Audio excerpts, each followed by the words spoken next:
Bienvenue dans cette deuxième partie de l'épisode sur mon histoire où je vous raconte les violences conjugales que j'ai subies. Je vous conseille évidemment de regarder ou d'écouter la première partie si vous ne l'avez pas déjà fait, sinon vous risquez de ne pas comprendre grand-chose. Merci à vous et bonne écoute. Et est-ce que tu as eu un parcours pour ta guérison? Et lors de ce parcours, est-ce que tu as pu rencontrer des professionnels de santé, des professionnels médicaux là-dedans? Alors, donc déjà, avant de guérir, il fallait se souvenir. Les premiers souvenirs que j'ai eus sont apparus à la fin de l'été 2018. En fait, j'avais commencé, comme d'habitude, tout passe beaucoup par l'écriture chez moi. J'avais commencé à écrire une histoire d'une jeune fille qui subissait des violences conjugales avec son copain, une fille de mon âge, etc. Et au fur et à mesure où j'écrivais, je me suis dit, mais attends, ça te rappelle pas un truc là? Et du coup, petit à petit, j'ai fait le lien. Je me suis dit, mais en fait, cette fille, c'est toi. Voilà, c'était vraiment une grosse dissociation. Et à ce moment-là, en fait, du coup, j'ai commencé à t'en parler. Donc voilà, j'ai commencé à te dire ce dont je me rappelais. Enfin, à te dire, je crois que je ne mettais pas les mots encore. Je disais, je crois il était un peu Mmh. violent avec moi. Ou, je réduisais les choses parce que je me rappelais pas vraiment encore. Mais c'est à ce moment-là que j'ai commencé à me rappeler de ça. Après, toi, du coup, tu m'as conseillé de discuter avec ta cousine Oui, oui, complètement, qui fait des études de psychologie, qui a eu son master d'ailleurs cette année, qui est spécialisée en fait dans les violences faites aux femmes. c'est ça. Et ça m'a beaucoup aidée. C'est la première fois que j'en parlais à quelqu'un d'autre que toi, du coup, et c'est vrai que ça m'a vraiment aidée. Et puis elle-même, elle a été de très bons conseils, et c'est elle qui m'a redirigée vers Solidarité Femmes. Donc d'abord, je les avais appelés, donc je crois que j'avais appelé le 3919 pour avoir un petit peu d'informations. Mais t'as pas directement appelé l'association en Je question? sais plus, en fait, je Ok, sais plus trop. ok. C'est un peu flou, mais Ça me dit déjà il y a 2 ans, 3? ouais, ça remonte à 2018, du coup, Ouais, ouais, 2 ans, ça fait 2 ans. Donc voilà, j'ai appelé Solidarité Femmes, je me suis rendue là-bas, donc en fait, ils font des permanences le samedi avec des groupes de parole. Donc je suis allée là-bas et ça a été très libérateur. Je vous conseille vraiment de le faire. C'était la première fois que je racontais mon histoire à une personne que je ne connaissais pas, et du coup, c'était plus facile parce que bah toi, c'était plus difficile mmh, de te raconter parce qu'en plus, on avait une relation de couple. Donc voilà, c'est pas forcément facile. Et là, ça m'a vraiment fait du bien. J'ai beaucoup pleuré. Enfin, ça a été douloureux, mais salvateur en même temps. Et puis, je commençais vraiment à avoir pas mal de souvenirs qui revenaient. Donc voilà, et puis ça m'a fait du bien aussi d'entendre une autre femme. Il y avait une autre femme qui était là, qui elle était beaucoup plus âgée que moi, qui avait eu un enfant avec son mari violent. Et en fait, c'est quelque chose, je trouve, qui aide vraiment quand on est victime de violences conjugales, c'est d'entendre les récits d'autres femmes, parce qu'en fait, tu te rends compte que c'est exactement la même chose.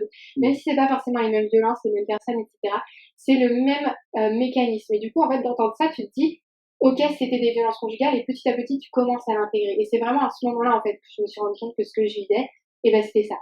Et après avoir été à Solidarité Femmes, ça m'a quand même pas mal libérée, et j'en ai parlé à mes amis les plus proches. Je me rappelle, je leur avais envoyé un mail. Mmh. Du coup, tu passes par l'écrit à chaque Voilà, fois, tu passes par c'est plus l'écrit, simple. voilà, c'était plus simple. Donc j'avais écrit une lettre, en fait, oui, par mail.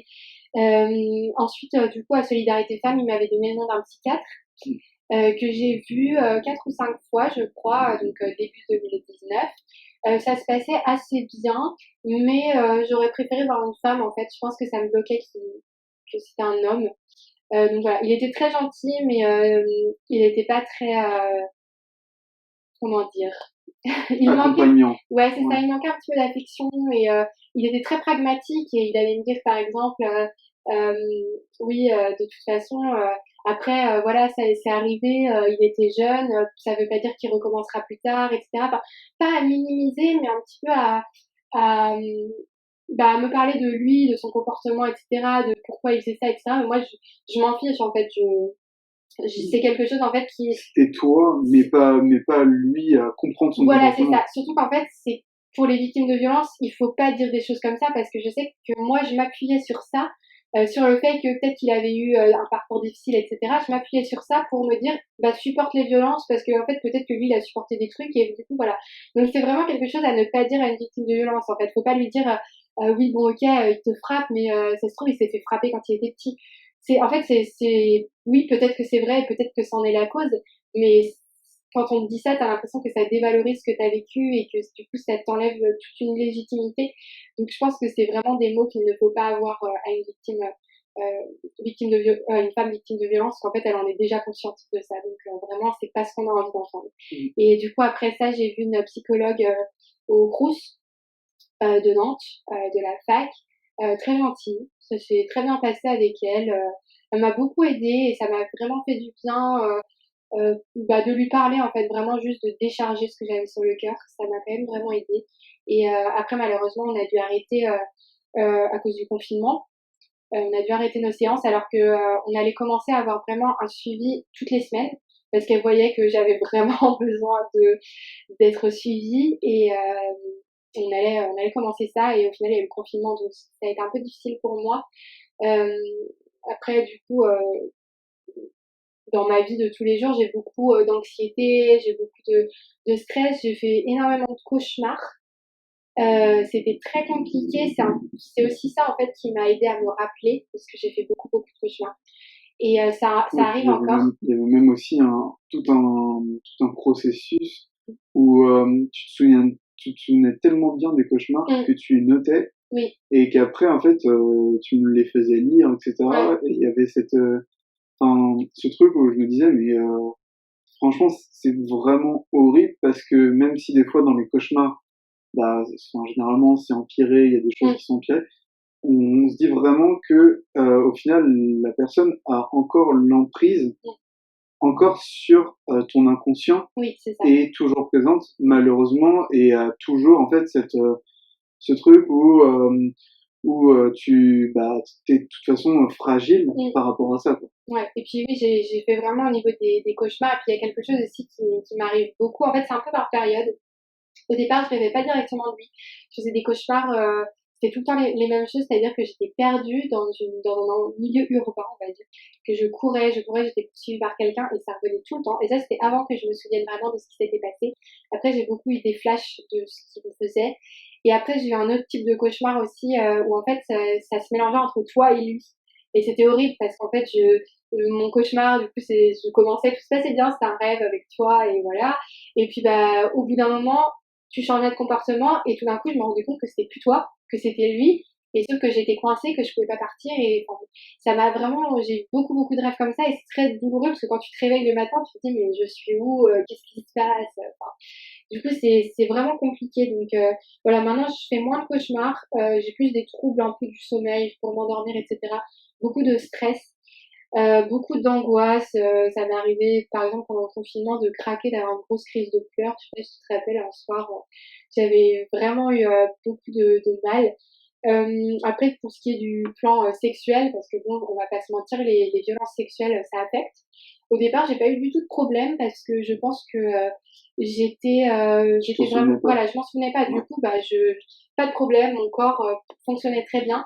Et c'est plus récemment que ça a commencé à moins fonctionner, le corps qui s'arrête de ressentir pendant un rapport, qui tout d'un coup se bloque, tu ressens plus rien, ou c'est aussi de devoir se répéter des fois quand tu as un rapport d'être perdu, de plus savoir où tu es, de devoir en fait te répéter dans ta tête, c'est Maxime, c'est Maxime, c'est Maxime, c'est Maxime, parce que sinon bah tu te mets à bloquer et voilà, et du coup c'est juste pas possible.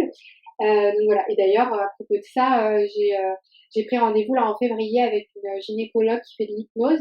Je pense que c'est une méthode qui pourrait bien marcher sur moi. Elle m'a été conseillée d'ailleurs par Déborah de l'épisode 8. Déborah, si tu écoutes, merci. Donc voilà, je vais essayer ça en février. Donc j'ai hâte. Et, voilà, après, clairement, la personne qui m'a le plus accompagnée, bah, c'est toi. On va pas se mentir, j'ai eu de la chance d'être très bien accompagnée par Maxime, qui a été à mes côtés quand je faisais des crises d'angoisse, quand je faisais des crises de pleurs, quand je faisais des cauchemars, etc. Quand j'ai du mal à m'endormir, voilà. Alors que franchement, ça doit pas être facile d'être à ta place parce que clairement d'avoir sa copine qui fait des cauchemars de son ex régulièrement, ça doit pas être très sympa, mais bon, Et surtout voilà. que en fait c'est de pas savoir comment au départ c'est de se dire, bon, bah, je vais gérer comme ça, de l'accompagner comme ça. Et puis de voir qu'au fil du temps, ça s'améliore, mais pas tellement aussi vite que je l'aimerais. Ouais. Et ça, c'est difficile parce que de se dire au final, limite, bah, enfin, ça ne suffit pas. Et c'est pour ça aussi que bah, directement, je t'ai dit aussi, bah, comme tu as expliqué ton processus, c'est vraiment d'aller voir des spécialistes, des personnes qui sont là, c'est leur métier, etc. Et aussi, c'est de plus, entre guillemets, avoir ce poids où je dois me dire, c'est moi qui dois t'accompagner. Bah oui, Non, c'est ça. là, il y a d'autres gens qui t'accompagnent. Moi, je suis un soutien, je suis un allié là-dessus. Je t'aide au quotidien, mais il y a des fois où effectivement il faut que tu structures et que tu avances petit à petit. Et là, ça par contre, je peux pas aider parce que bah, tout Bah simplement, oui. je suis pas spécialiste De toute là-dessus, façon, quoi. c'est ce que me disait ma psychologue. Elle me disait, mais heureusement que t'es venu parce que ton pauvre copain, c'est pas son métier, quoi. Enfin, oui, il est là pour t'aider au quotidien et te supporter avec ça, mais enfin, faut pas que ce soit ton psy, quoi. Donc voilà, c'est sûr. Après, au niveau de mes anxiétés, etc., moi, je suis hyper sensible, donc j'ai vraiment une sensibilité très accrue. Ça rajoute en plus Ouais, un autre degré. j'ai toujours été comme ça quand j'étais petite, etc. Voilà, j'ai toujours eu cette hypersensibilité des sens, etc. Mais c'est vrai que ça, pendant que j'étais avec lui, ça s'était vraiment bloqué. Et du coup, je pense que c'est revenu vraiment 2 fois plus fort. Et c'est très compliqué à gérer au quotidien. Par exemple, je suis très hypersensible, enfin, je suis très sensible au son, je suis très sensible à beaucoup de choses, je suis très sensible au toucher. Et du coup, c'est assez dérangeant parce que bah, des fois, Maxime va vouloir me faire un câlin et je le caresse et tout d'un coup, moi, j'ai Des limite, chatouilles, quoi. voilà, ça me chatouille, ça va être une réaction du corps qui n'est pas du tout appropriée. Euh, voilà, ça fait des sensations très très désagréables. J'ai vraiment en fait besoin de savoir qu'on va me toucher, etc. pour que mon corps l'accepte. Et ouais, c'est une hypersensibilité qui est pas forcément très facile à vivre et qui a très certainement été accrue par ce qui s'est passé. Ok, très bien. Et une abonnée, en fait, a dit, du coup, j'ai vu qu'aujourd'hui, tu avais un copain. Et du coup, avec lui, comment tu as réussi à lui faire confiance, etc. Alors, bah, comment je t'ai fait confiance? Alors, On encore une fait fois, abstraction de moi. parce que là, je vais encore lui lancer des fleurs. Bah, en fait, ce qu'il faut savoir, c'est que Maxime, c'est une personne très, très honnête, très gentille. J'ai mis à peu près, je pense, 3, 4 mois pour lui faire vraiment confiance. Je me rappelle qu'en septembre, octobre 2018, on avait été boire un verre tous les deux et je lui avais dit, on va boire un verre et on se raconte tout sur notre passé, sur ce qui s'est passé, etc. Et pour pas avoir, en fait, je voulais pas avoir de secret, je voulais pas, même par rapport à ce qui s'était passé avec ma relation avec mon ami, etc. Je voulais pas qu'il l'apprenne de quelqu'un d'autre, qu'on lui raconte des choses sur moi. Je préférais, voilà, tout lui dire, tout se dire. Et je pense que ça a vraiment été aussi à la confiance. Moi, à lui faire confiance, à me dire, ok, bah, je connais tout ce qui s'est passé pour lui, lui, il sait tout ce qui s'est passé pour moi. Du coup, bah, voilà, ça m'aidait. Euh, et puis voilà, c'est quelqu'un de très honnête, de très franc, qui n'hésite pas à me dire quand ce que je fais c'est bien, quand ce que je fais c'est moins bien, qui est voilà. Donc franchement, j'ai vraiment très confiance. Après, au départ, je vais être honnête, j'ai eu beaucoup de problèmes de jalousie. J'étais extrêmement jalouse, beaucoup trop. J'avais vraiment une jalousie excessive. En fait, je reproduisais le schéma de ma première relation, c'est-à-dire un schéma où tu n'as aucune confiance, où vraiment la personne est trop sur ton dos. Et en fait, j'ai eu beaucoup de chance que Maxime ne soit pas comme ça, parce que du coup, bah, ça m'a permis vraiment de contrebalancer, où je me disais, mais Capucine, tu te débloques en fait. Et en fait, je savais très bien que mon comportement était ridicule, parce que j'allais être jalouse juste des filles de sa classe, quoi, juste parce qu'il passait la journée avec les filles de sa classe. Je me disais, mais c'est n'importe quoi. Enfin, même moi, je le savais, mais je n'arrivais pas, c'était plus fort que moi. Et vu que lui, il était vraiment différent de moi là-dessus, bah, ça a vraiment fait un équilibre et ça m'a aidé. Et maintenant, je ne suis plus comme ça, fort heureusement, parce que c'est très fatigant et c'est très pénible. Donc voilà, et je pense qu'aujourd'hui, on a vraiment un bon équilibre, et puis moi, je vous fais aveuglément confiance. Donc voilà, je sais que de toute façon, il n'y a pas le temps pour me tromper, il fait trop il m'a vu dans tous mes états, etc. Donc voilà, je sais que je peux lui faire confiance, et on peut toujours trouver quelqu'un, malgré tout ce qu'on peut avoir vécu, il y a toujours des perles rares qui existent, faut pas désespérer. Non, bah après, faut pas faire une généralité non plus, genre, soit parce que je pense qu'on a subi des violences, ou alors même qu'il y a eu tel événement avec une telle personne que bah toutes ces personnes-là sont pareilles et Voilà, c'est ça. donc très bien. Du coup, est-ce que après du coup la relation, Mmh. tu avais peur d'en parler et surtout, enfin, tu avais peur qu'il te menace, qu'il raconte des choses fausses au final à ton sujet? Alors, j'avais pas vraiment peur de ça parce qu'on n'avait pas, d'entourage, commun, pas vraiment. Après, j'avais juste peur parce que j'avais été habituée à avoir peur donc voilà, mais je me mettais en fait moi-même les barrières que lui m'avait mises. Après, ce qu'il faut savoir, c'est que quand on s'est séparés, il m'a dit, «Tu ne parleras jamais de mes mauvais côtés». Voilà, ces mauvais côtés, voilà, on sait ce que c'était, il appelait ça comme ça. Donc j'avais C'est-à-dire quand que même lui, il en avait quand même conscience. oui, je pense qu'il avait conscience que ce qu'il faisait était mal. Après, est-ce que dans sa tête, il se disait c'est des violences conjugales, je sais pas, mais il savait qu'il ne devait pas faire ça. De toute façon, je pense que tous ces hommes-là le savent, puisque c'est pas pour rien qu'après, souvent, ils se mettent à pleurer après ce qu'ils ont fait, à dire pardon, etc. Ils savent que c'est mal, donc voilà. Et du coup, j'avais quand même une forme d'angoisse parce que je me disais, il a dit, tu dois pas en parler, donc qu'est-ce qui se passe si j'en parle? Donc je pense que j'avais quand même cette angoisse au fond de moi, mais c'était plus une peur qui était une peur habituelle, on va dire, parce que OK, j'avais toujours eu peur avec lui. Et voilà. trop bien. Et comment tu as réussi à en parler autour de toi? Et surtout, bah, si tu as réussi à en parler autour de toi, comment ont réagi, ces personnes, tes proches, tes amis et cetera? Alors, ça a été très, très, très difficile. Je ressentais vraiment beaucoup de honte. Comme je vous ai dit, donc j'en ai parlé à mes amis fin 2018. Donc toi, ça a été le premier en été 2018. Mes amis, ça a été fin 2018, mes amis les plus proches. Ensuite, pour ma famille, ça a été beaucoup, beaucoup plus compliqué. J'avais honte qu'ils me voient comme une personne faible. J'avais honte de me dire que j'avais subi ça et qu'ils s'en doutaient pas et que j'avais pas envie en fait d'abîmer l'image qu'ils avaient de moi. Et au-delà de ça, en fait, je voulais pas leur faire du mal parce que je savais que ça allait leur faire du mal parce qu'ils allaient se dire, ils allaient culpabiliser, ils allaient se dire pourquoi on l'a pas vu, pourquoi est-ce qu'elle a pas osé nous en parler, c'est de notre faute, etc. Donc j'avais pas du tout envie de ça, j'avais pas envie d'affronter ça. Pour moi, c'était vraiment une épreuve, Une des plus dures au final. une des plus dures et ça a été la plus dure vraiment au-delà de tout. Donc j'en ai parlé à la fin du premier confinement à ma sœur. En fait, j'ai écrit une nouvelle à ce propos-là sur l'écriture. Hein. J'ai écrit une nouvelle à ce propos-là qui s'appelle Silence des astres sur les femmes victimes de violences. Où je parlais un peu de ce que moi j'ai vécu. Du coup, je l'ai envoyé à ma petite sœur. On en a discuté du coup après ça et mes parents, je voulais vraiment leur en parler de face à face, mais c'était très très compliqué. Au final, ma sœur m'a un peu forcé la main en leur disant que j'avais quelque chose à leur dire, etc. Euh, Elle a bien fait, je n'en veux pas du tout parce que sinon je l'aurais jamais fait, tout simplement, j'avais pas assez de courage.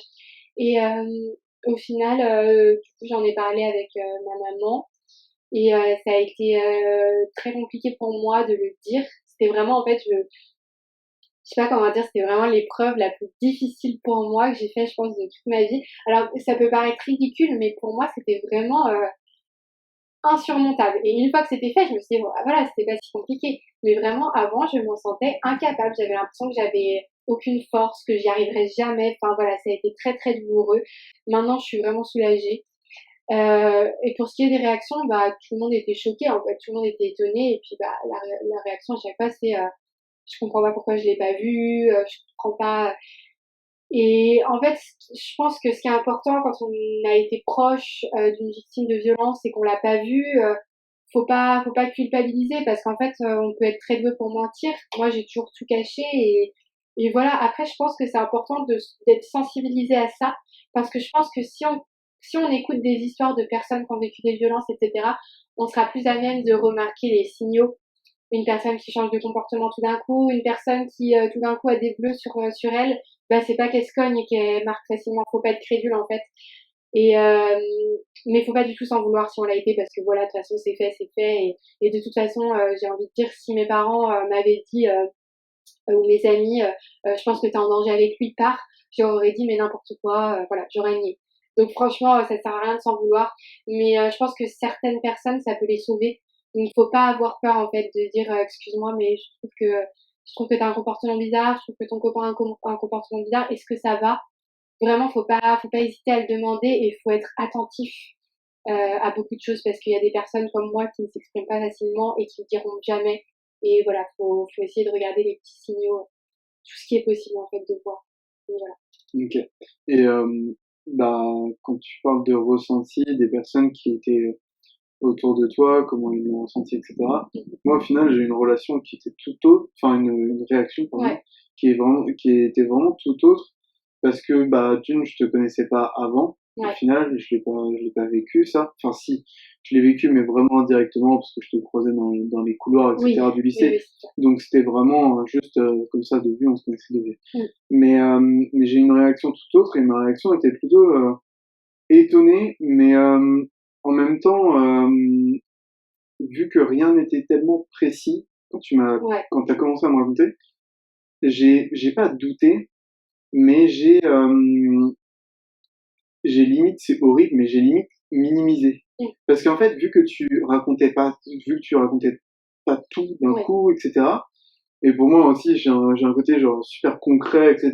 C'est vrai que t'es quelqu'un de très pragmatique. Ouais, bah ouais, complètement. Enfin, j'ai vraiment besoin de savoir, entre guillemets, tout de A à Z Mm. pour comprendre et pour effectivement ne pas minimiser, pour savoir aussi comment gérer ça. Moi, j'avais jamais fait, enfin, jamais rencontré cette situation-là Mm. auparavant. Aussi, malheureusement, on en parle très peu Ouais, de ces violences. Et, et du coup, j'ai mis du temps à même savoir comment t'en parler, etc., en parler, savoir comment réagir, etc. Et maintenant, quand je prends du recul, je me dis, bah, j'aurais pas du tout le même regard. Enfin, ce serait mm. beaucoup plus concret, faut faire telle chose, telle chose, Bah telle oui, chose. mais bon, Enfin, à l'époque, enfin voilà, tu ouais, savais pas et ouais, enfin, tu ouais, peux bah pas ouais, t'en c'est ça. vouloir en soi. Ouais, complètement. Donc voilà. Pour revenir au fait que c'est bien d'être confronté à Voilà, c'est ça, ça, d'être renseigné. d'être renseigné, pardon, pas confronté, mais Mm. d'être renseigné à ça. Euh, est-ce que tu as été confronté à des personnes qui te croyaient pas parce que malheureusement bah, ça arrive beaucoup Ouais. et mais moi du coup j'ai un Mm. petit peu douté. Donc Mm. est-ce que ça t'arrivait à... Alors, non. Ou alors les personnes ne l'ont pas dit. Ok. Après, très honnêtement, je pense que certaines personnes ont du mal à se figurer ce à quoi ça ressemblait vraiment. Bah, comme toi, tu le dis, voilà, c'est vrai que, en fait, les violences conjugales, la parole se libère de plus en plus, donc on en entend de plus en plus parler. Je pense que c'est de plus en plus facile pour les gens d'imaginer ce à quoi ça ressemble, mais je pense que pour beaucoup de personnes, c'est encore très abstrait.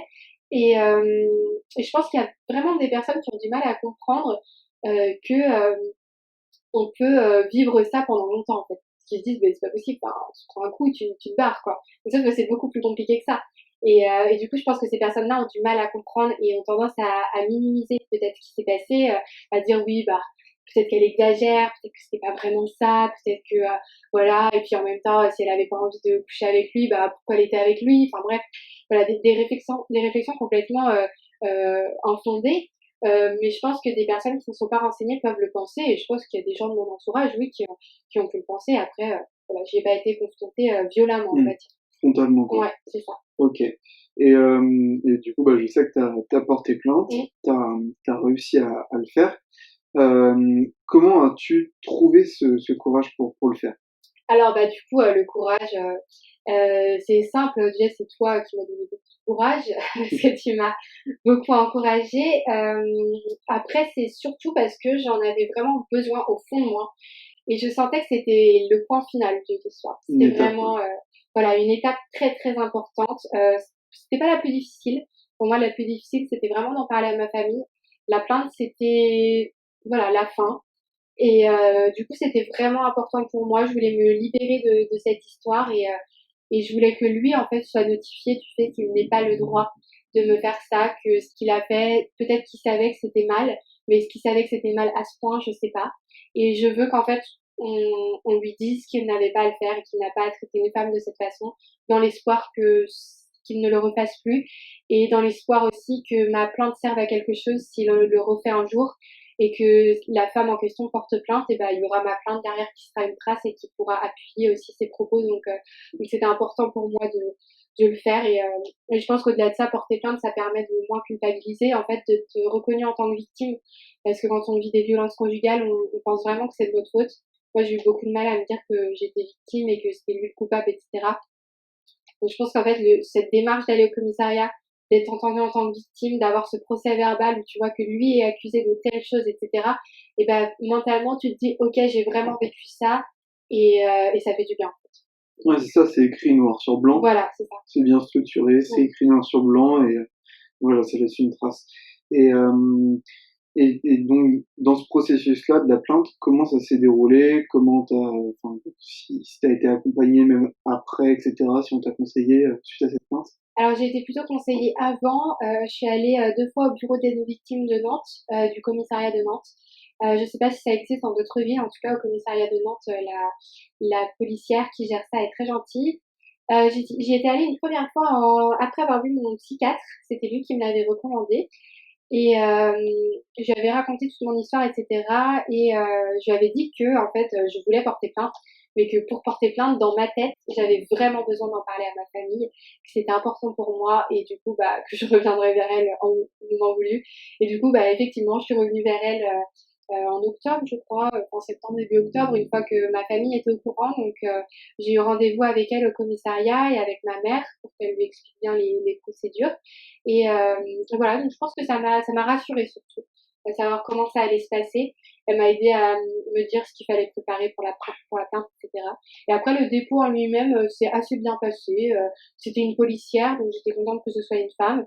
Après, elle n'était pas très amicale, mais elle n'était pas non plus désagréable.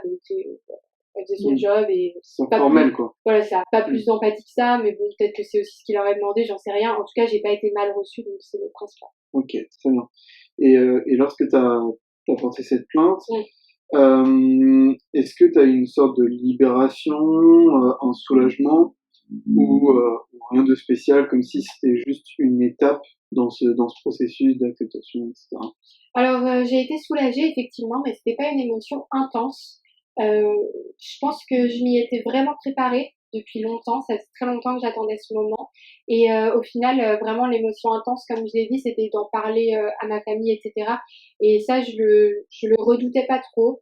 Du coup, j'y suis allée plutôt sereine, enfin un peu anxieuse parce que c'est pas très agréable de devoir se replonger dans tout ça, de devoir lister les violences, etc. Donc c'est un moment qui est un peu compliqué, mais T'avais préparé aussi ça. oui, j'avais préparé, j'avais noté sur un papier, etc., toutes les violences pour être sûre de pas oublier. Donc ça me rassurait aussi. Et voilà, donc c'était pas très agréable, mais franchement, bah, c'était un moment nécessaire et ça a été libérateur. Ok, très bien. Et est-ce que du coup, tu as eu des nouvelles de cette plainte, où ça en est, etc. Alors non, j'ai pas de nouvelles et normalement, j'en aurais pas. Dans ce genre de procédure, en fait, déjà, je sais pas s'il a déjà été averti ou pas, parce que ça peut prendre plusieurs mois, donc je ne sais pas s'il le sait ou pas. Et ensuite, soit le procureur m'appellera pour me dire ce qu'il en est, si c'est classé sans suite, etc.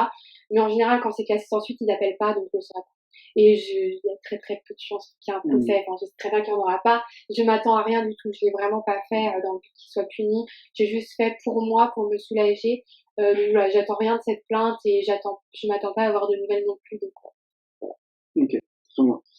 Et, euh, et donc, comment a-t-il réagi, s'il y a eu réaction quand il a eu cette plainte? Bah, du coup, je peux pas Ouais, savoir. ouais, Voilà. Je peux pas savoir. Je saurais jamais. J'ai pas forcément envie de savoir non plus. S'il le sait, je pense qu'il va être en colère contre moi que j'ai parlé. Est-ce qu'il va se remettre en question? J'en sais rien. Je pense que sa famille va me traiter de menteuse. Et donc, voilà, j'ai pas envie d'être confrontée à ça. Moi, voilà, maintenant, je vis ma vie, il vit la sienne. Et puis voilà, si, au final, moi, ça m'arrange qu'il n'y ait pas forcément de procès parce que j'ai vraiment pas envie d'être amenée à le revoir. Donc, ok, voilà. Surtout pour m'entendre, enfin, pour entendre que j'ai menti ou des choses comme ça, j'ai vraiment pas besoin de ça. ok. Et t'as peur que tu le recroises, etc., dans la rue, ou même après qu'il te menace? Bah, je vais pas mentir, oui. J'ai toujours un peu cette peur, c'est plutôt une sorte d'angoisse. Je vais dire que j'ai peur tous les jours quand je sors de chez moi. Voilà, il habite pas dans ma ville, etc.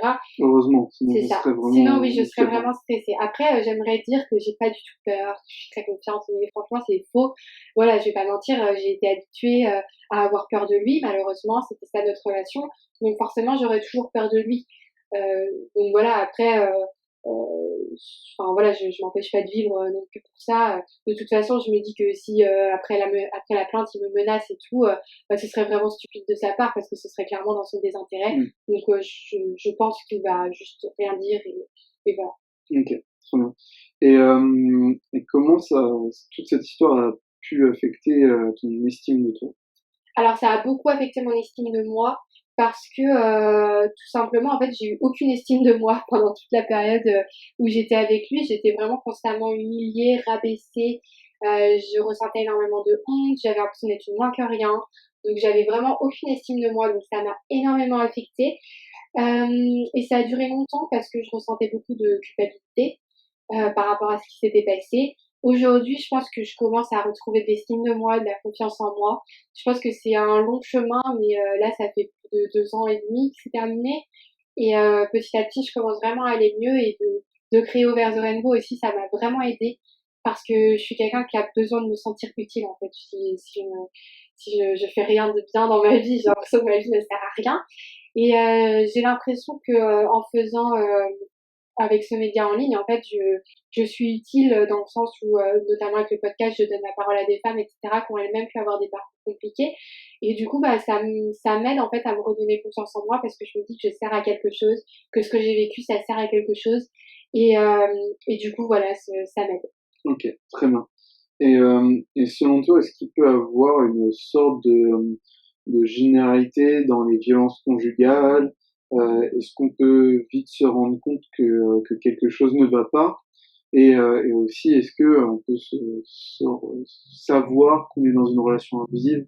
Alors déjà, je pense qu'il n'y a pas vraiment de généralité dans les violences conjugales. C'est bien important de le savoir. C'est pas parce que une personne qu'on connaît a vécu des violences conjugales que ça va être la même chose que ce que moi j'ai vécu. Enfin voilà, on a toutes des parcours très différents.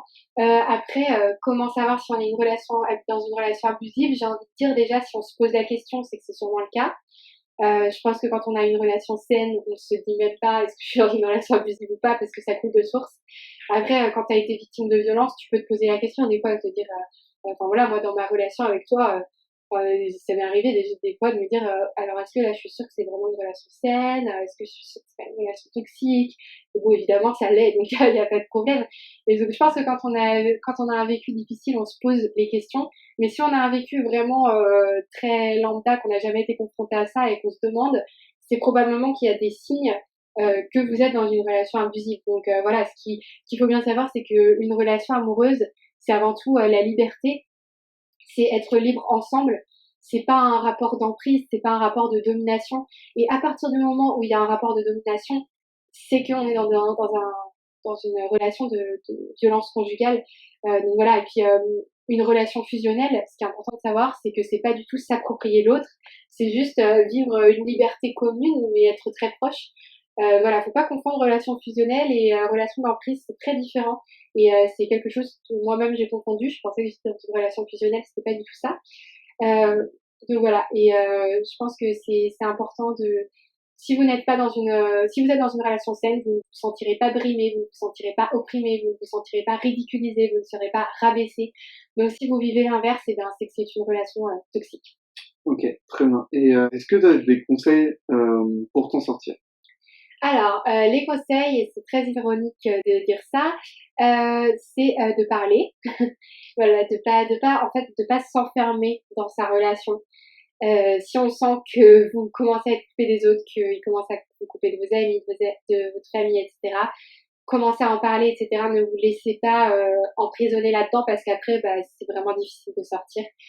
Si vous avez peur de parler à votre entourage, je vous conseille d'appeler le 3919. Voilà, c'est vraiment le numéro d'écoute pour les violences faites aux femmes. Vous pouvez, si vous voulez plutôt un rendez-vous physique, je vous conseille Solidarité Femmes. Je pense qu'ils ont des locaux un peu partout en France. Je sais qu'en Loire-Atlantique, il y en a à Saint-Nazaire et à Nantes, par exemple. D'ailleurs, peut-être que aussi, lorsque tu contactes le 3919, Mm. peut-être que eux aussi Oui, ils te redirigent redirigent. Ouais, voilà, vers c'est ça. Donc c'est vraiment un petit peu la base, le 3919. Voilà, si vous êtes perdu, vous avez des questions, ils sont très bienveillants. Donc voilà, et puis le meilleur conseil, c'est d'en parler à des professionnels, à des proches. Voilà, ils D'en peuvent, parler tout simplement. c'est ça, ils peuvent vous accompagner pour sortir de ça. Vous n'êtes pas seul. C'est vraiment ça qui est important. Et comme je l'ai dit aussi, c'est très intéressant de rencontrer d'autres femmes qui ont vécu la même chose pour comprendre les mécanismes et comprendre qu'on est une victime, que c'est pas de notre faute. Et surtout, il ne faut pas avoir. Ok, très bien. Et quelles sont les pires remarques que tu as pu entendre à propos des les violences conjugales en règle générale? Alors, il y en a beaucoup, hein. Je vais pas tout dire parce que bon, voilà, ça fait déjà longtemps qu'on enregistre. Une remarque assez commune, c'est elles avaient qu'à partir. Elle avait qu'à partir si c'était si compliqué. Les gens ne comprennent pas à quel point c'est difficile de partir. Donc maintenant, vous pouvez leur expliquer la petite histoire de la grenouille. Peut-être que ça peut aider à Mm. comprendre. Personnellement, je trouve que c'est vraiment une bonne métaphore. Donc vraiment, ça, c'est une remarque qui revient beaucoup. Et aussi, c'est très, très frustrant quand tu racontes ton vécu, qu'il y a un homme qui vient te voir et qui te dise ah oui, mais les hommes aussi, ils peuvent vivre des violences conjugales. Alors oui, bien sûr que les hommes peuvent vivre des violences conjugales et c'est tout autant dramatique qu'une femme qui vit des violences conjugales. C'est simplement que ce n'est pas la même chose, tout simplement pour une question d'échelle. Les violences faites aux femmes, c'est quelque chose de systématique dans notre société. Tout le monde ne vit pas des violences dans un couple, mais toute femme est déjà exposée à des violences dans sa vie, ce qui n'est pas le cas des hommes. Tu en as Donc, parlé d'ailleurs dans Over the Fact. exactement, dans ma vidéo sur le féminisme, mon IGTV, n'hésitez pas à aller voir si vous n'avez pas vu. Voilà, c'est quelque chose qu'il faut bien comprendre. Arrêtez, s'il vous plaît, messieurs, de tout ramener à vous quand ce n'est pas le sujet. Quand on parle de violences faites aux hommes, eh bien, allez-y, c'est le moment. Mais quand on raconte notre vécu, c'est très douloureux d'avoir quelqu'un qui vient et qui te rappelle. Encore une fois, oui, mais les hommes aussi, oui, bah, oui, d'accord, mais les Mm. enfants aussi, bien sûr, les enfants aussi, c'est juste que là, c'est pas le sujet, et voilà, c'est juste ça. Ouais. Comment on fait pour vivre après, le après, on va Ouais. dire, et comment se reconstruire après une telle expérience? Bah, encore une fois, c'est de parler, prendre soin de soi. Après, il n'y a pas de règle, hein. Pour certaines personnes, on peut rester très longtemps seul parce qu'on n'y arrive pas, parce qu'on n'a pas envie, parce qu'on a besoin de se retrouver avec soi-même. Pour d'autres, comme moi, ça va être se remettre en couple très rapidement. Et il n'y a pas de bonne ou mauvaise façon de faire. Chacun s'écoute. Peut-être qu'il y a des personnes qui me diraient, ouais, moi j'ai beaucoup de personnes qui m'ont dit comment t'as fait pour te remettre aussi vite de ta relation parce qu'elles savaient pas ce que j'avais vécu, etc. On est tous différents. Moi, je sais que j'ai eu ce besoin-là et c'est pas parce que c'est l'inverse que vous êtes moins légitime. Et c'est pas parce qu'on a c'est pas parce qu'on a besoin de quelqu'un pour se reconstruire qu'on est moins fort. Voilà, on a tous, toutes et tous un parcours différent. Donc c'est pas pour ça qu'on est moins légitime. Chacun vit ça comme il veut, donc comme il peut. Surtout, il y a pas de règle. Ok. Et est-ce que porter plainte est nécessaire? Et du coup, tu as déjà expliqué un petit peu le processus, Mm. mais comment s'y prendre pour réaliser cette plainte? Alors, comment s'y prendre? Déjà, je vous conseille de vous renseigner s'il y a des bureaux d'aide aux victimes, etc. Ils vous expliqueront beaucoup mieux que moi.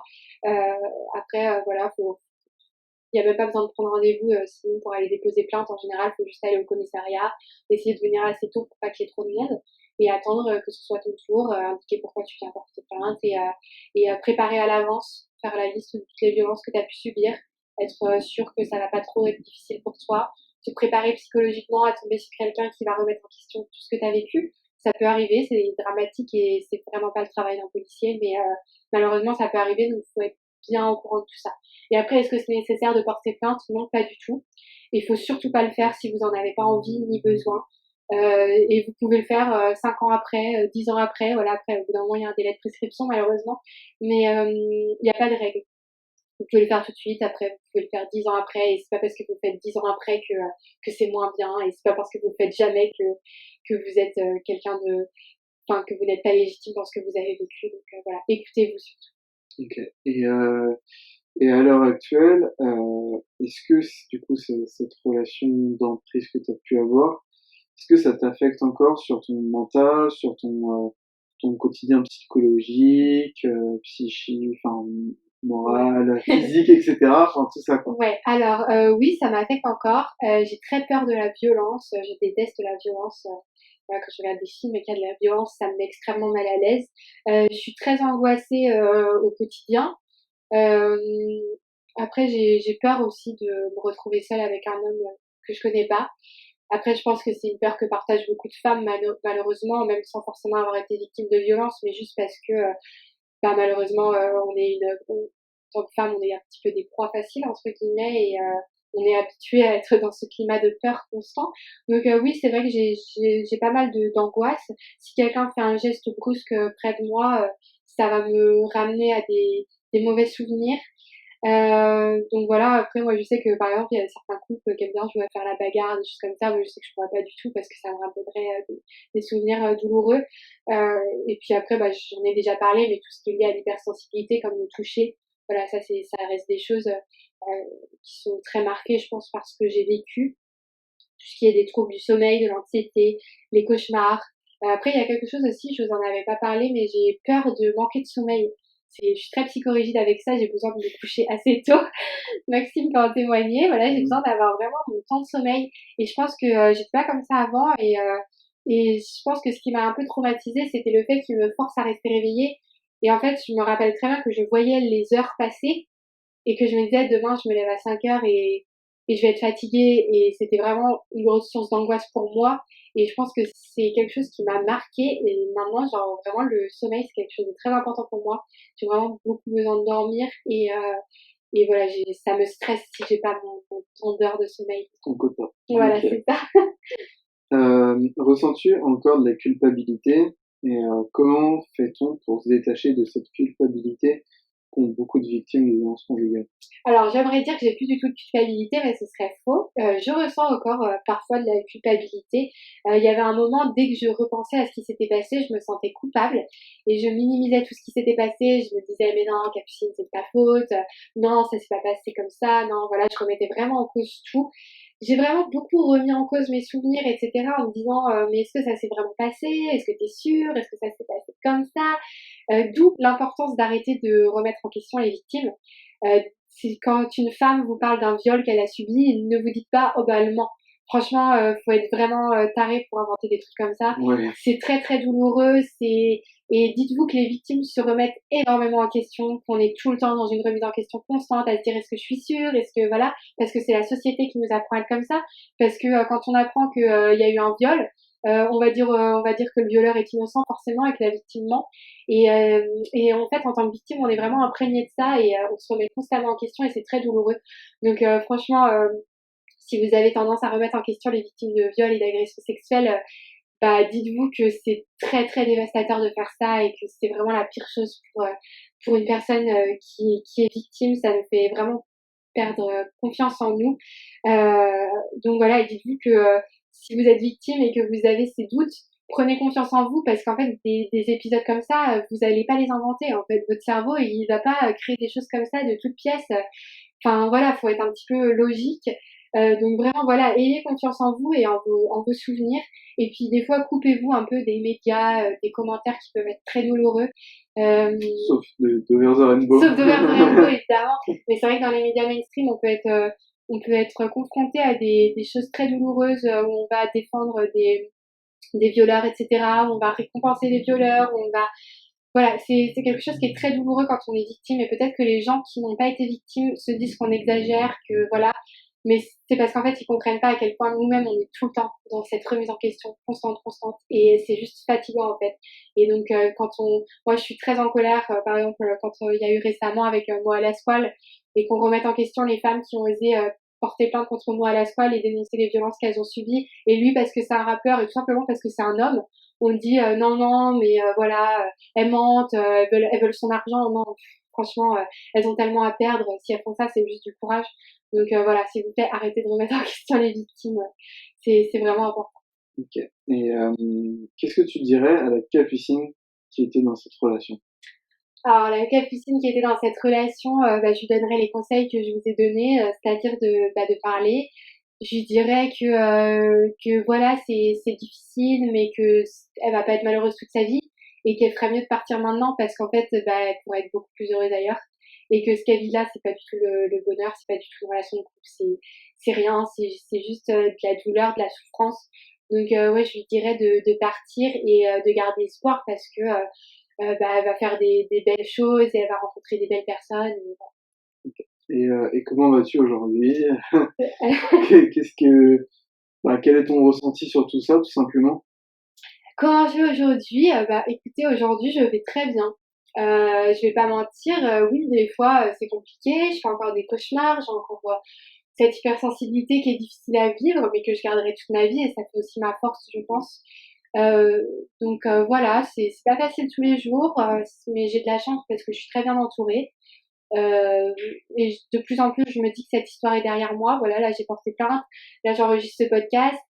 Je me dis que voilà, ça fait partie de moi, c'est arrivé, ça fait partie de mon histoire et c'est plus quelque chose qui me définit maintenant. Je pense que je suis passée un petit peu au-dessus de ça. Euh, Ça me marquera toujours, mais voilà, je pense qu'aujourd'hui, vraiment, je vais bien, je suis heureuse et je pense que je suis vraiment dans une logique justement très pragmatique aussi. Je me dis, c'est arrivé, voilà, c'est comme ça. Maintenant, tu dois faire avec et essayer d'aller mieux. Et je me dis que j'ai tout fait, tout ce que je pouvais pour aller mieux, etc. Là, il me reste encore des étapes avec notamment ce rendez-vous avec pour faire de l'hypnose, etc. Donc j'ai hâte. Je sais que je vais encore aller mieux avec les années, etc. Donc je suis plutôt dans un bon état d'esprit. Il n'y a que le temps, et le temps aussi peut faire, peut provoquer du coup cette amnésie, Mm.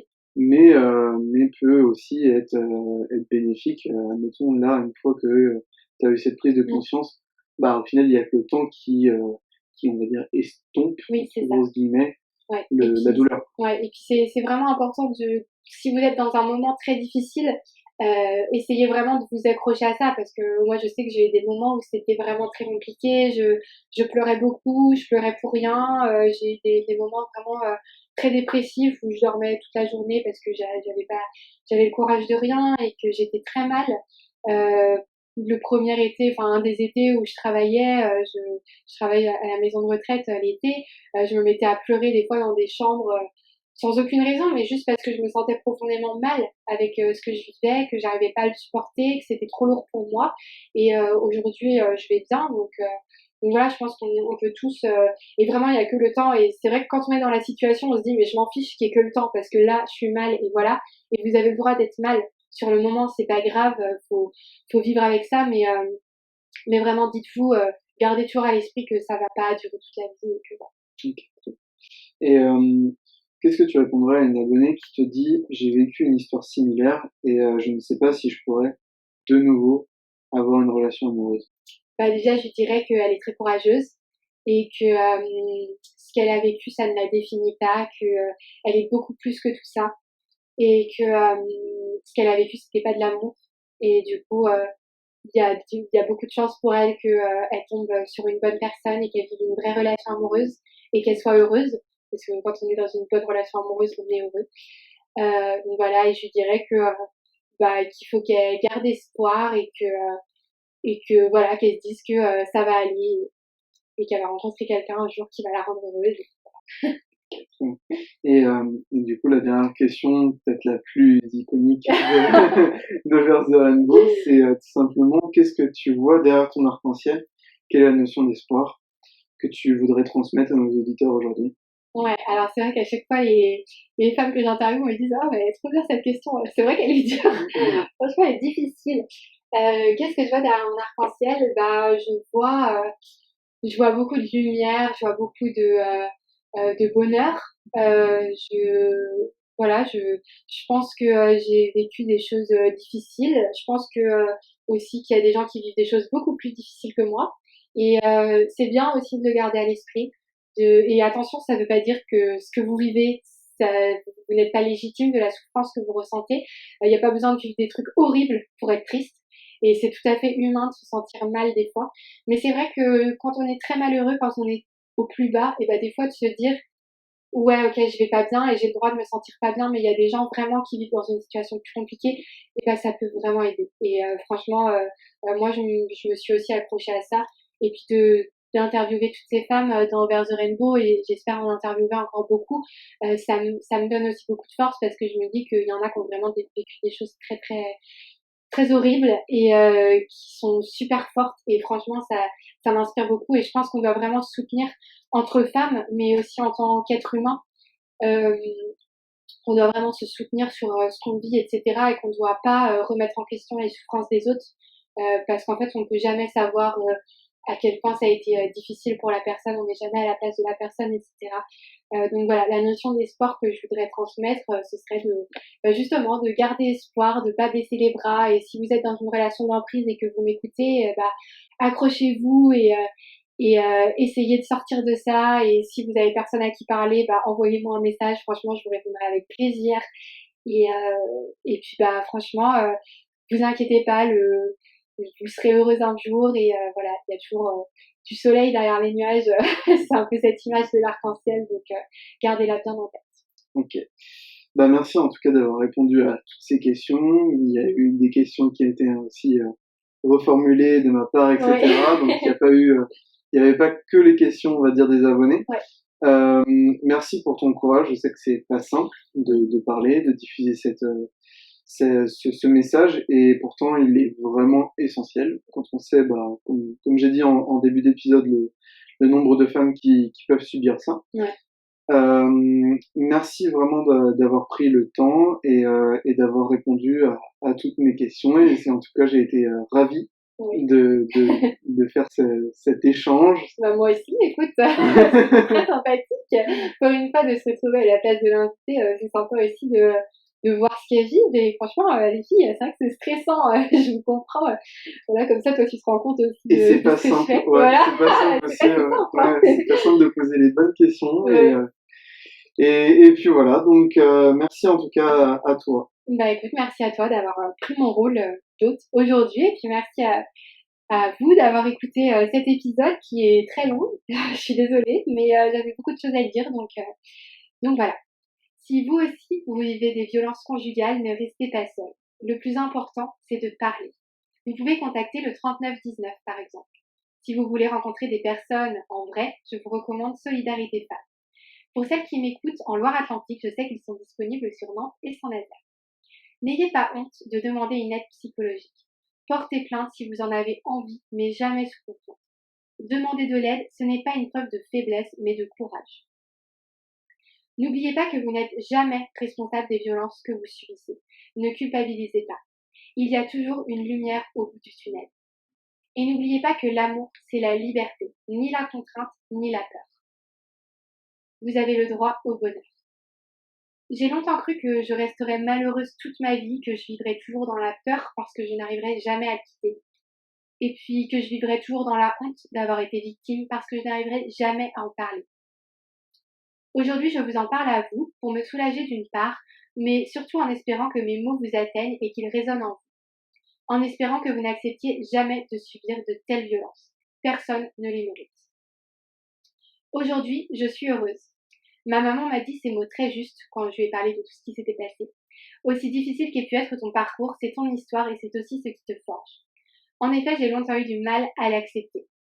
Mais aujourd'hui, je sais que cette histoire ne me définit pas, mais qu'elle fait partie de moi. Sans cette relation, qui serais-je aujourd'hui? Aurais-je ce désir d'aider les autres, de faire porter leur voix? Je suis fière de la personne que je suis. Même si le futur me réserve encore plusieurs épreuves, même si cette relation me marquera à jamais, je continuerai d'écrire, de parler, de diffuser mon histoire, mais aussi les autres. Le futur nous appartient, alors écrivons-le ensemble. Merci à toutes et à tous d'avoir écouté cet épisode. Over the Speech diffuse l'espoir par vos histoires et j'espère que vous avez apprécié le récit d'aujourd'hui. Nous nous retrouverons dans 2 semaines pour découvrir une nouvelle invitée. D'ailleurs, si vous avez aussi envie de témoigner, n'hésitez pas à me contacter sur mes réseaux sociaux ou par mail à l'adresse overtherainbow@gmail.com. Over the Rainbow, c'est aussi bien d'autres rubriques qui vous plairont. Over the News pour revoir en images les actus féministes de chaque mois, Over the Facts pour de courtes vidéos informatives ou encore Over the World sur des femmes de pouvoir et des anecdotes féministes. D'ici là, je compte sur vous pour me transmettre vos retours et faire vivre ce podcast autour de vous. Et si vous en parlez à 2 nouvelles personnes après chaque écoute, alors partagez, abonnez-vous et surtout n'oubliez pas, le monde est toujours plus beau si l'on voit Over the Rainbow.